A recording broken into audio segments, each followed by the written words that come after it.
여러분과 나눌 말씀은 마태복음 3장 1절에서 12절까지의 말씀을 한 절씩 교독하도록 하겠습니다. 제가 먼저 읽습니다. 그때에 세례 요한이 이르러 유대 광야에서 전파하여 말하되 그는 선지자 이사야를 통하여 말씀하신 자라 일렀으되 광야에 외치는 자의 소리가 있어 이르되 너희는 주의 길을 준비하라 그가 오실 길을 곧게 하라 하였느니라.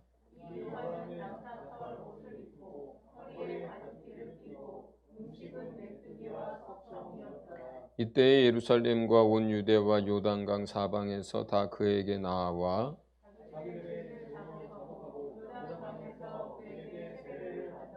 요한이 많은 바리새인들과 사두개인들이 세례 베푸는 데로 오는 것을 보고 이르되 독사의 자식들아 누가 너희를 가르쳐 임박한 진노를 피하라 하더냐.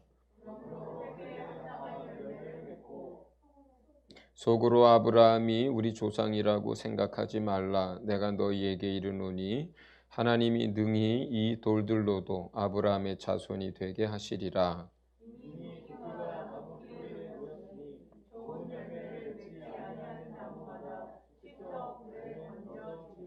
나는 너희로 회개하게 하기 위하여 물로 세례를 베풀거니와 내 뒤에 오시는 이는 나보다 능력이 많으시니 나는 그의 신을 들기도 감당하지 못하겠노라.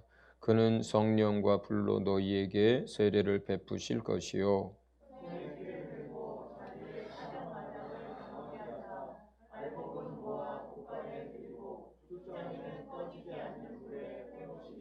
아멘.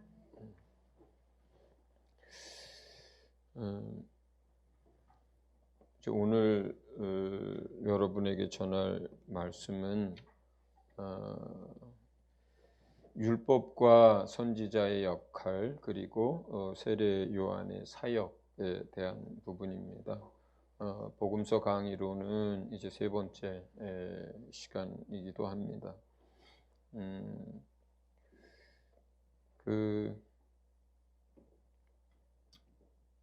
주님이 말씀하시기를 세례 요한까지가 율법과 선지자의 마지막이다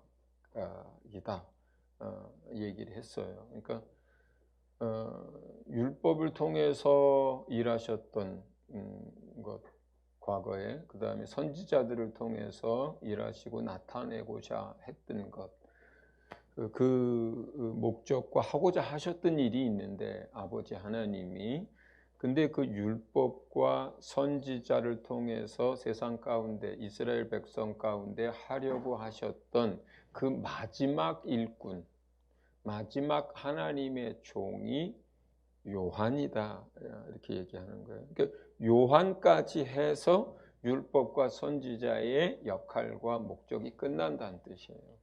그렇죠? 그 다음에 이제 새로운 세상이 열리는 거예요. 새로운 것이 열리는 거예요. 물론 여러분이 다 아시는 것처럼 예수 그리스도께서 오셨고 또 예수 그리스도를 통해서 은혜와 진리가 우리 가운데 주어지기 때문에 이제 완전히 새로운 이제 역사가 일어난 거였죠.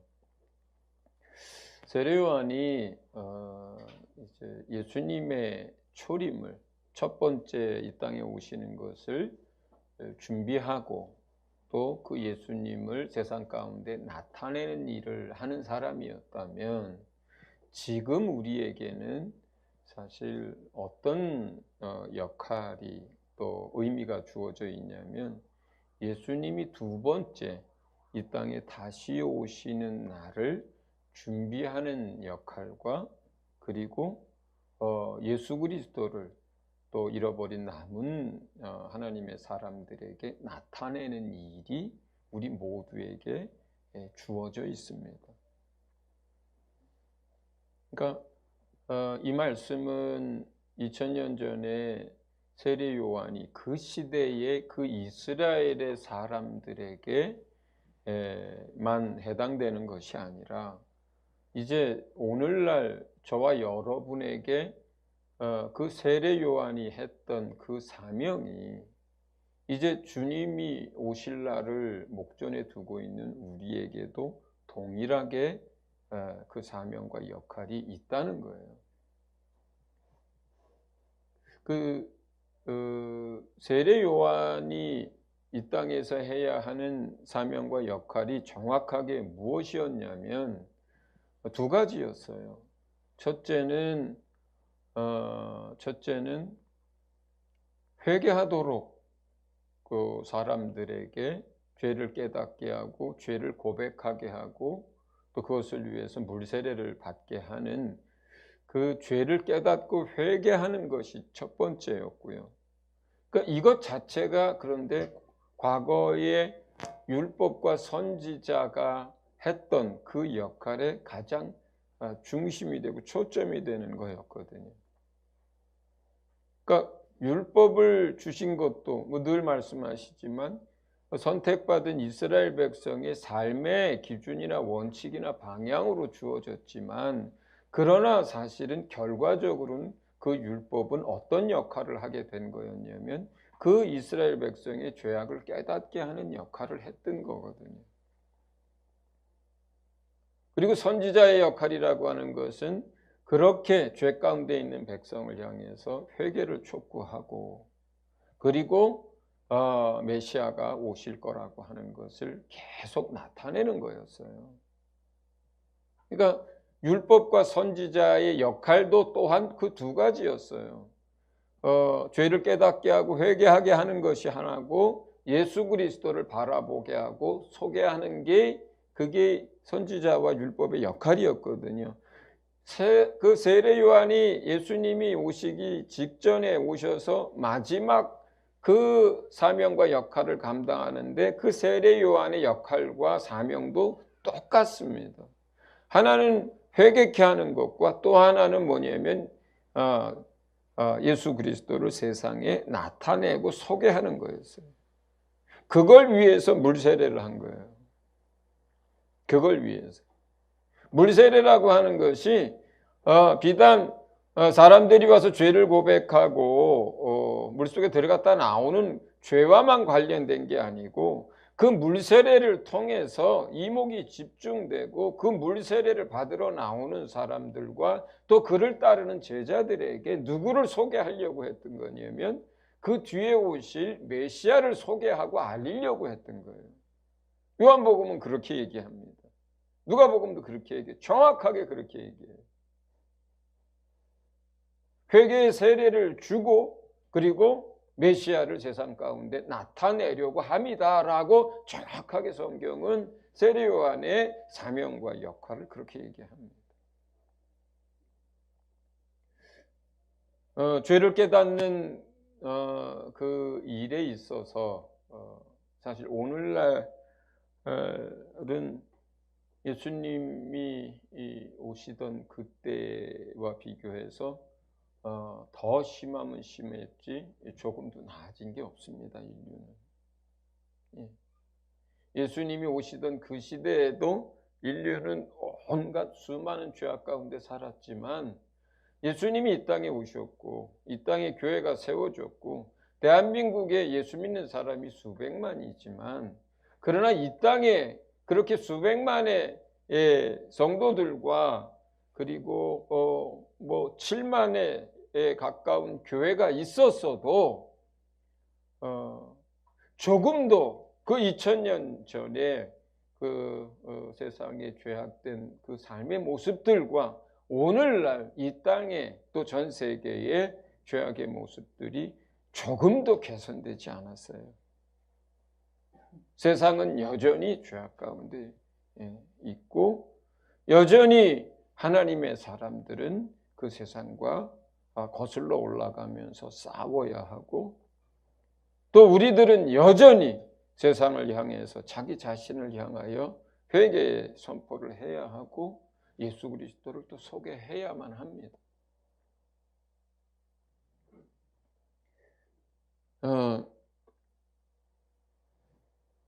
통계에 의하면 오늘날 한국에 벌써 몇 년째 같은 거의 비슷한 통계가 나오고 있는데 금년 통계는 더 많을 거라고 생각을 하는데 지난 몇 년 동안 하루에 자살하는 사람의 숫자가 50명 정도였습니다.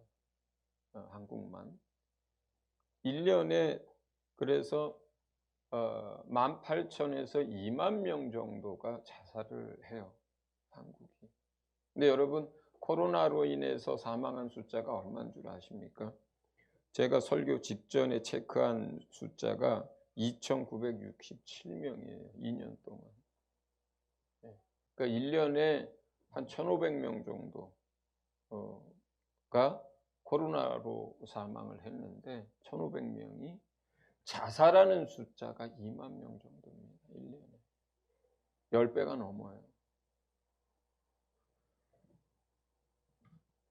2018년도 대한산부인과의사회가 공식적으로 통계를 내서 발표한 낙태 숫자가 1년에 45만 명입니다. 추정치가 아니라 대한산부인과의사회가 발표한 숫자가 그래요. 제가 뭐 들은 얘기입니다만 정말인지 잘 모르겠는데 그렇게 낙태 시술을 하고 하는 그 산부인과에는 그 석션처럼 이렇게 아이를 이렇게 뽑아내 가지고 그걸 어디에 담아야 되잖아요. 뭐 그런 뭐 드럼통이라고 표현을 하던데 그런 것들이 있고, 그러니까 그거를 기계로 흡입해서 아이를 이제 잉태된 아이를 뽑아낼 때 팔이 잘리고 다리가 잘리고 목이 잘려서 그렇게 뽑아져서 나와서 살인이거든요. 그냥 그렇게 해서 그 드럼통에 채워져서 버려지는 이런 숫자가 그냥 매년 40만 50만 명이 되는 거예요.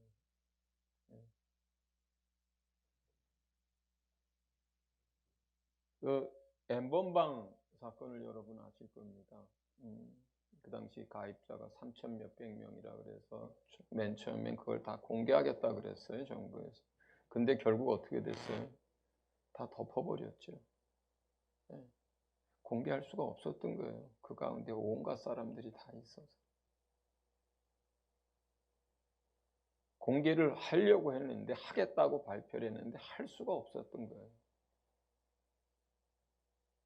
어제 제가 밤 12시쯤에 그 캐나다에서 토론토에서 목회를 하시다가 북한 상역 하시다가 북한에서 이제 감옥에 갇혀서 2년 몇 개월 이제 감옥에 계시다가 석방돼서 지금 이제 여러 교회 간증이나 또 여러 가지 집회를 하러 다니시는 이면수 목사님 설교를 처음 들었어요, 제가 어제. 그 유튜브에 올라와 있었던 제목 가운데 오늘 전하려고 하는 회개의 메시지와 관련된 같은 주제시길래 제가 뭐 이름은 익히 들어서 알고 있었지만 그분 설교나 간증을 한 번도 들은 적이 없거든요. 근데 어제 제가 그분 이제 대전 저희 교단 교회에서 집회를 하고 있어서 또 그 제목이 같은 제목이어서 제가 이제 들었는데 뭐 설교 시간만 거의 2시간 정도 하시더라고요. 그분이 얘기를 하시더라고요. 미국의 음란물 사이트의 가입자가 한 3천 몇백만 명 되어 있는 그 사이트가 있었고 또 그것을 미국 정부에서 공개를 했는지 공개한다고 했는지 했을 때 스스로 교회에 이제 그 사역자가 사임을 한 목사님의 숫자가 400명이 넘는다고 얘기를 하시더라고요. 그러니까 이러한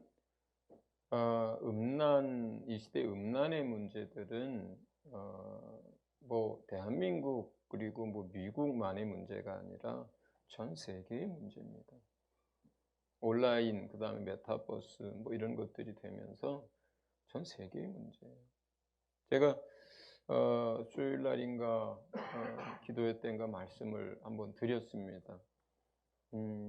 앞으로 코로나 이후에 전개되는 것을 역사학자, 사회학자, 또 인문학자인 어떤 미국의 석학이 이 얘기를 하는데 코로나가 종료되는데 팬데믹 시작된 데부터 한 2년 정도 걸린다고 스페인 독감 때를 비교해서 얘기를 했고 그 다음에 회복되는 게 한 2년 정도 걸린다고 하고 그 이후에 거의 짧으면 7, 8년에서 길면 10년 정도까지 엄청난 욕구 분출의 시대가 온다고 하는데 그 시대에 엄청난 소비, 여행, 또 모임, 또 취미활동 눌렸던 것들이 엄청나게 폭발을 하는 시대가 온대요.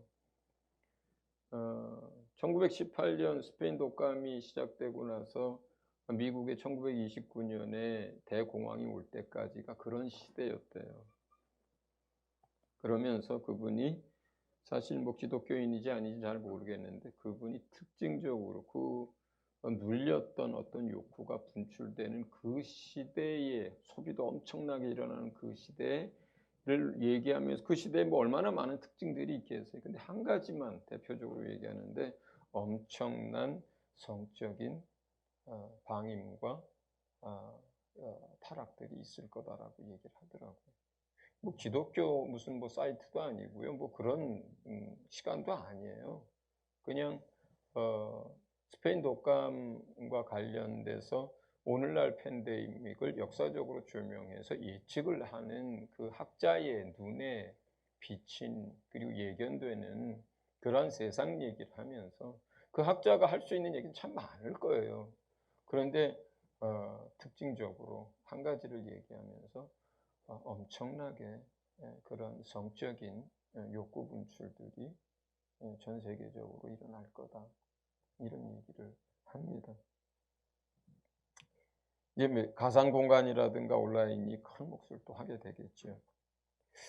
자, 이렇게 음란의 문제라든가 또 1년에 수십만씩 낙태로 인해 죽어가는 생명들이라든가 코로나로 인해서 죽는 사람보다 10배, 20배가 되는 자살하는 사람들이라든가 또 중독이라든가 정신질환을 앓고 있는 사람이 이 시대에 얼마나 많은지 몰라요, 여러분. 우울증이라든가 아니면 정신적으로 힘들어서 약을 복용하는 사람이라든가 또 치료를 요하고 상담을 받고 이렇게 하는 사람들 또 어떤 공황장애 뭐 이런 식으로 몸과 마음과 정신과 영적으로 이렇게 힘든 가운데 있는 사람들이 이 시대에 얼마나 많은지 모릅니다. 중독은 말도 못하게 많습니다. 지금. 옛날엔 뭐 술 중독, 마약 중독 정도 얘기했잖아요. 지금은 종류도 너무너무나 많습니다.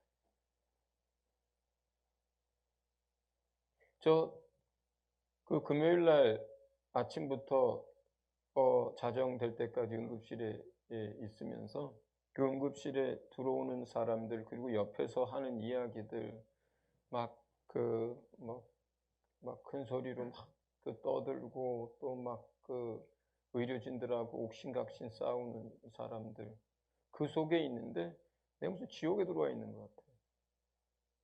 아파서 신음하는 소리 때문이 아니라 그 안에 정말 정신적으로든 육체적으로든 영적으로든 상처받고 눌리고 막 이렇게 해서 본인도 어떻게 제어를 할 수 없는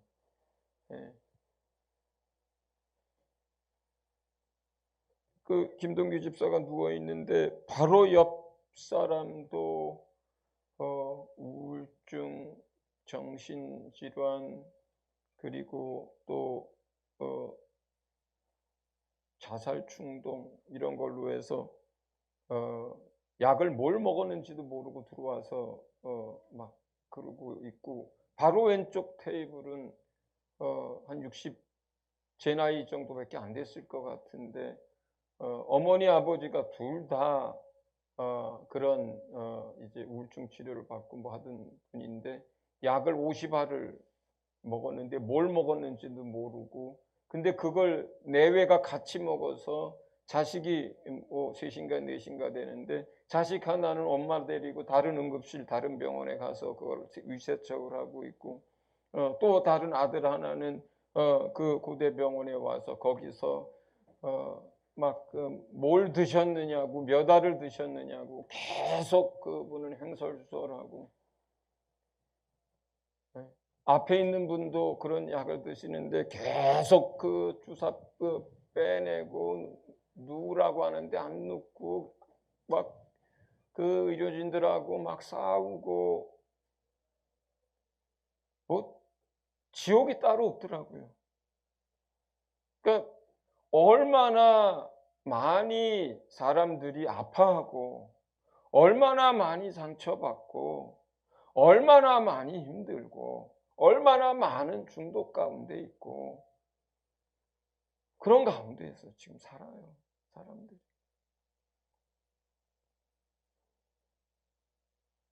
이 땅에 예수 그리스도께서 오시고 사람들의 죄를 또 그 허물을 감당하시고 교회를 세우시고 2000년 동안 교회가 이 땅 가운데서 빛으로서 소금으로서의 역할을 하면서 세상과 영적 싸움을 싸워왔는데도 불구하고 세상은 그때보다 더 어둡고 더 심각하고 더 많이 아파하는 거예요.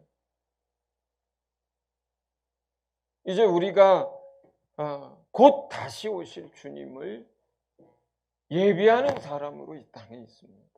그리고 그 곧 다시 오실 주님을 만나야 하는 성도로, 그 만남을 준비해야 하는 사람으로 지금 이 시대를 우리가 살아가고 있어요. 네. 세례 요한의 사명과 역할만 중요하고 중차대했던 게 아니라 우리 한 사람 한 사람의 역할도 이 시대에 정말로 중차대하고, 또 그 시대의 사람들만 예수님 맞을 준비를 해야 하는 그 준비가 필요한 게 아니라 오늘날 교회 안에서 예배하는 하나님의 사람들에게도 동일하게 예수님을 맞이하기 위한 준비가 필요한 그러한 시대에 우리가 있는 거예요.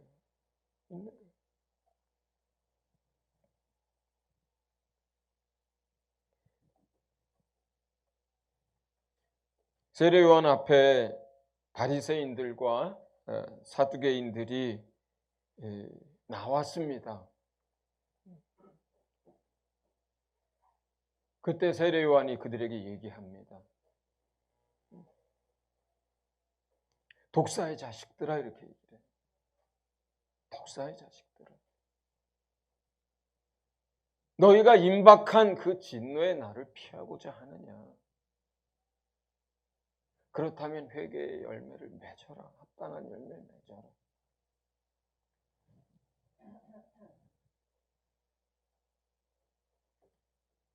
어젯밤에 저는 개인적으로 이 얘기가 저한테 하는 얘기처럼 들리더라고요.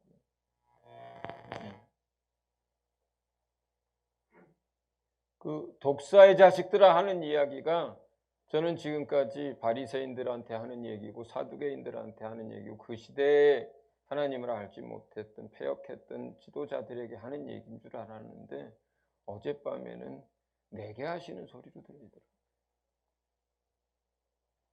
그 시대 그 지도자들이 말로만 가르치고 행치 않았습니다. 돈을 좋아하고 하나님보다 돈을 더 사랑했습니다. 마음에 하나님이 없고 자기들의 영광을 구하는 사람들이었습니다. 외식하는 사람들이었습니다. 그들을 향해서 독사의 자식들아 했던 그 세례 요한의 외침이 내게도 들리고 또 이것이 내게뿐만 아니라 오늘날 죄일을 한다고 하는 많은 사람들에게도 같은 외침이라고 생각이 듭니다.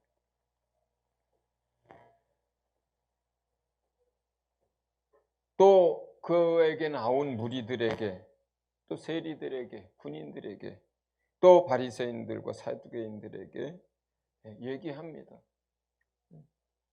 회개에 합당한 열매를 맺어야 한다고, 삶의 변화가 일어나야 한다고,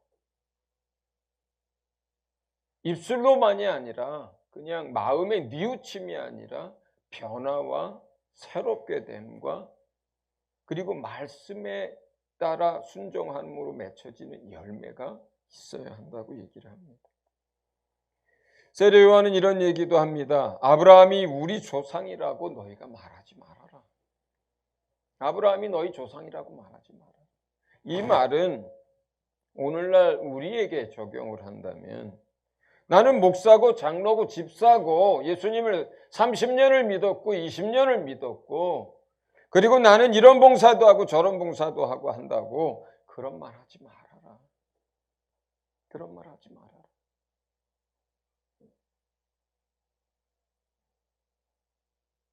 혈과 육으로 낳은 그 이스라엘 자손이라면 길가에 흔하게 굴러다니는 그 돌 하나를 가지고도 하나님은 그렇게 이스라엘 자손 만들 수 있다.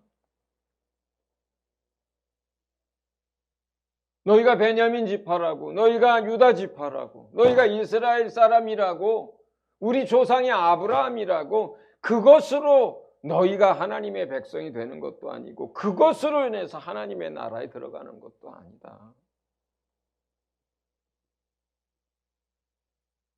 세례 요한의 이러한 외침은 오늘날 우리에게도 그대로 적용이 된다고 생각합니다.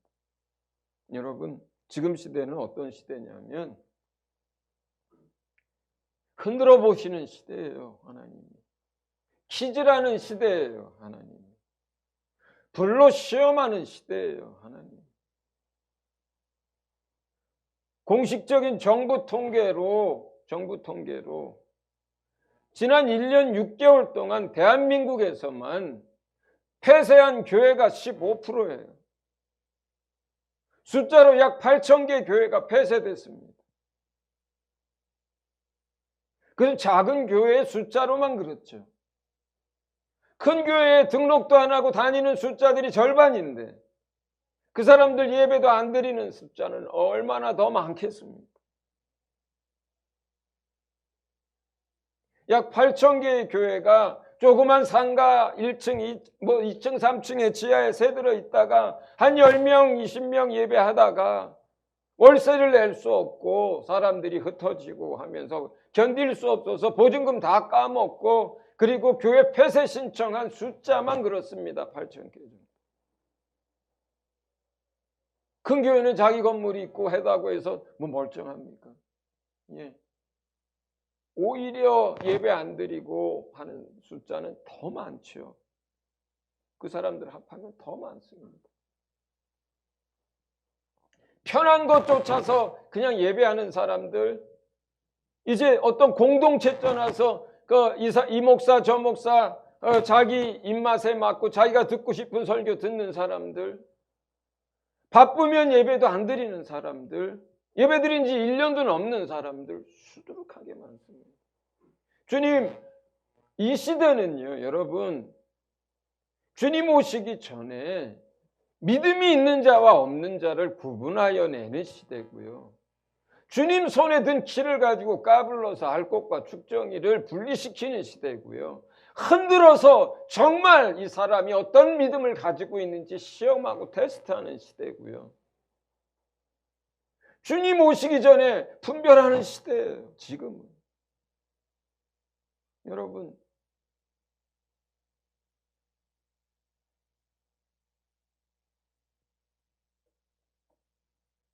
우리가 이 시대를 살면서 여전히 나는 예수 믿는 사람이라고 스스로 생각하고 그것으로 위안을 삼을 수 있다면, 그렇다면 그들을 향하여서 주님은 이렇게 얘기합니다. 오늘 세례 요한은 그들을 향해서 이렇게 얘기합니다. 뭐라고 얘기하냐면 도끼가 나무 뿌리에 놓여 있다고 얘기합니다. 이 얘기가 뭡니까? 열매를 맺지 않으면 찍어버리는 시대란 뜻이에요. 도끼가 나무 뿌리에 놓여 있다는 뜻이 뭡니까? 성경에도 그렇게 써 있어요. 열매 맺지 않는 나무마다 다 찍어버리려고 도끼가 그 나무 밑에 놓여 있는 거라고 성경은 그렇게 얘기되어 있습니다.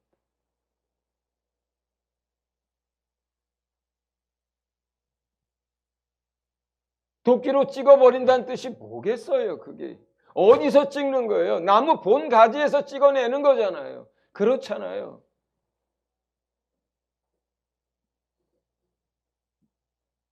괜히 그 나무, 그리스도의 나무에 붙어가지고 진액만 뽑아내고 힘만 들게 하고 그 나무에 붙어가지고 괜히 교회에 분란만 일으키고 세상 사람들 앞에 너도 집사냐 하게 만들고 여러분 지금 국회의원의 3분의 2가 예수 믿는 기독교인들이에요. 거의 절반 가까이 됩니다. 여당 야당 할 거 없이 똑같습니다. 무슨 인권법이니 뭐니 얘기하고 발의하는 사람들의 반은 교회에 다닌다 그래요. 나도 집사라 그럽니다.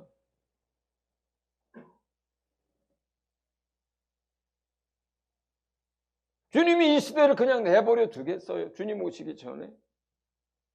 주님 이 시대에 열매 맺지 못하는 사람을 3년, 30년 계속 참고만 계시겠어요? 주님은 우리에게 그렇게 말씀하셨어요. 마지막 때에 불로 시험하는 시험이 너희에게 임할 것이고 그때에 너희의 공력이 시험을 받을 것인데 어떤 많은 것들은 다 불에 타서 없어질 것이고 어떤 것들은 남을 것이고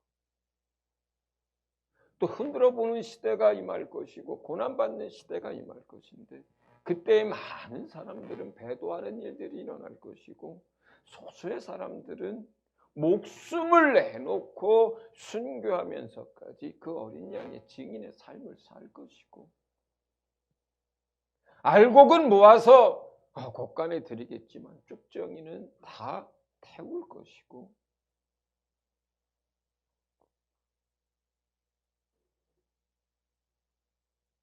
그러니까 우리가 이제 주님이 다시 오실 것을 첫째는 준비해야 하는 시대의 삶을 살고 있고 자기 자신이 준비하는 거죠. 둘째는 뭐예요? 둘째는 예수 그리스도를 나타내야 하는 마지막 추수의 사명이 우리에게 있는 거예요. 세례 요한의 일과 우리의 사명이 다르지 않습니다. 예수님 초림할 때 세례 요한이 해야 할 일과 예수님 재림할 때 하나님의 백성이 해야 할 일이 다르지 않습니다.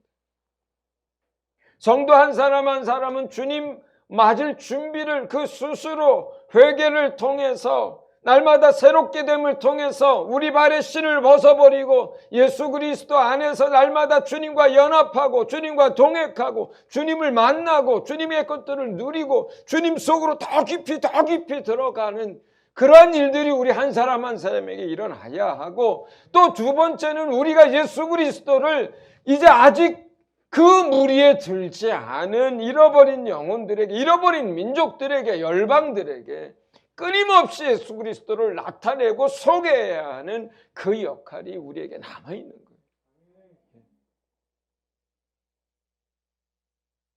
거예요. 여러분이 이 땅에서의 삶의 소망이 뭡니까? 제가 요즘 부쩍 많이 하는 얘기가 있습니다. 동료 목사님들을 만날 때도 가끔 교제하다 그런 얘기를 하고 또 우리 동역자들에게도 가끔 그런 얘기를 하고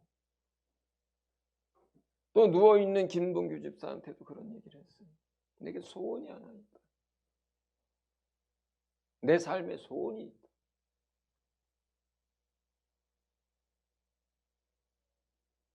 목회하면서도 좋고 선교지에서 선교하면서도 좋으니까 내 삶의 소원은 마지막에 사역하다가 그냥 죽는 게 내 소원이다.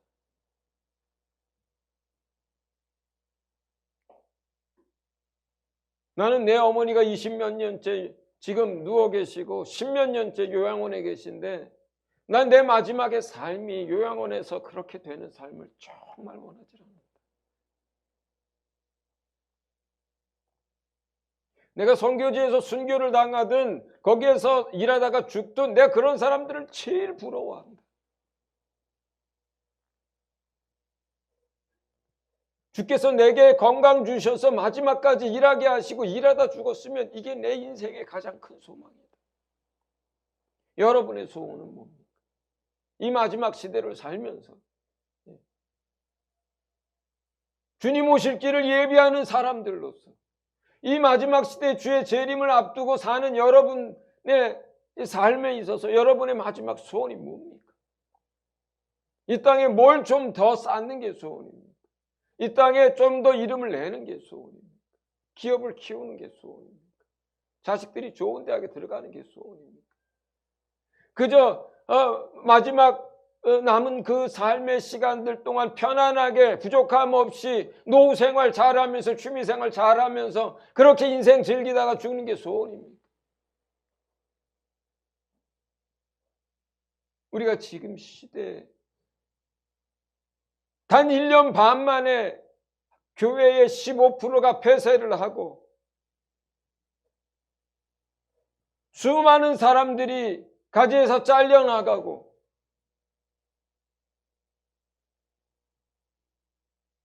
또 우리에게 코로나 이후에는 어떤 세상이 펼쳐질지 모르는 이 시대를 살면서 여러분의 소원은 무엇입니까? 여러분의 삶이 어떤 의미를 가지고 하나님 앞에서 있기를 원합니까? 오늘 세례 요한을 통해서 하나님이 말씀하셨던 두 가지. 우리가 날마다 예수 그리스도의 보혈을 힘입고 우리 발에 신을 벗고 우리 발에 신을 벗을 수밖에 없는 이유가 뭡니까? 이런 세상 속에 날마다 발 디딛고 사니까 그 발로는 못 들어가는 거예요. 온갖 것들이 내 발에 묻어 있어요. 이 세상 살면서 온갖 것들이. 그러니까 그 신발을 벗어야 하는 거죠. 거룩한 주님의 존전 앞에 나아가려면 날마다 회개하고 날마다 오늘 저녁에라도 주님 이 땅에 오시면 내가 부끄러움 없이 주님을 만날 수 있도록 준비하는 날마다의 삶을 살아야 하고 주님 이 땅에 오시는 날까지 그 사람이 단 한 사람이라 하더라도 단 한 사람이 남았다 하더라도 그 한 사람에게 우리 주 예수 그리스도를 나타내고 소개하고 그 한 사람이 우리와 같이 영원한 생명을 얻도록 하는 그 두 가지 일이 여러분의 남은 인생의 삶의 소원이 되기를 또 그 삶의 이유가 되기를 예수 이름으로 축원을 드립니다. 네, 이 시간 우리 주님 앞에 기도합니다. 내 발에 신을 벗으라 하신 주님의 말씀처럼 이 시간 예수님의 보혈로 다시 한번 날마다 주님을 얼굴을 볼 수 있는 삶이 되도록 기도하시고 또 정말로 주님의 재림을 그 길을 예비하는 그 사람으로서 오실 길을 예비하기 위해서 또 예수 그리스도를 전하고 나타내고 잃어버린 자들을 구하는 그 삶이 되도록 또 서진교회가 그런 교회가 되도록 여러분의 가정이 그러한 가정이 되도록 여러분의 자손들이 그러한 자손이 되도록 이 시간 주님 앞에 같이 한 목소리를 기도하겠습니다.